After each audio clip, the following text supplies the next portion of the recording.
Hi friends, welcome to ఒక్కసారి చెడు YouTube channel.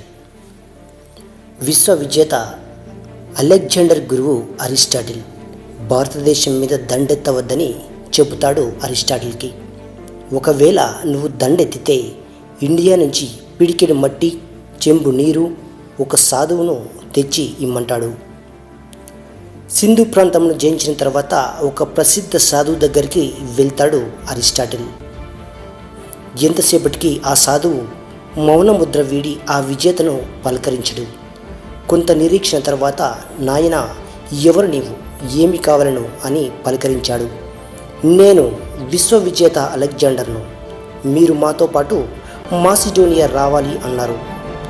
మీకు కావలసిన సర్వ సౌభాగ్యాన్ని నేను అందించగలను అని అంటాడు.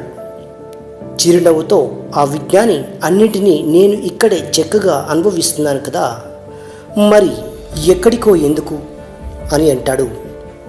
కోపోద్రిక్తుడైన అలెగ్జాండర్ కత్తి తీసి, విశ్వ విజేతనైన నన్నే ఎదిరిస్తావా? ఒక్క నిమిషంలో నీ తల 2 ముక్కలవుతుంది చూడు అంటాడు. దీంతో ఆ జ్ఞాని, నాయన శాంతించు, నీవు విశ్వ విజేతవు కావు. నీవు జయించలేని వాడివి, ప్రపంచాన్ని ఎలా జయించావు అని అంటావు? నీవు నా బానిసకు బానిసవు.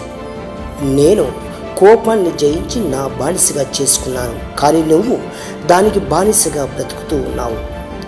ఇక నీ ఇష్టం, ఏమి చేయాలనుకున్నావో అది చేయి నాయనా అంటాడు. దీనితో కనువిప్పు కలిగి ఎత్తిన కత్తిని కింద పడేసి సాష్టాంగ నమస్కారం చేసి వెనుదిరిగాడు ఆ విశ్వ విజేత విచారవదనంతో మాసిడోనియాకు. ఓకే ఫ్రెండ్స్, ఈ వీడియో మీకు నచ్చినట్లయితే లైక్ చేయండి, షేర్ చేయండి, తప్పకుండా సబ్స్క్రైబ్ చేసుకోండి. Thank you.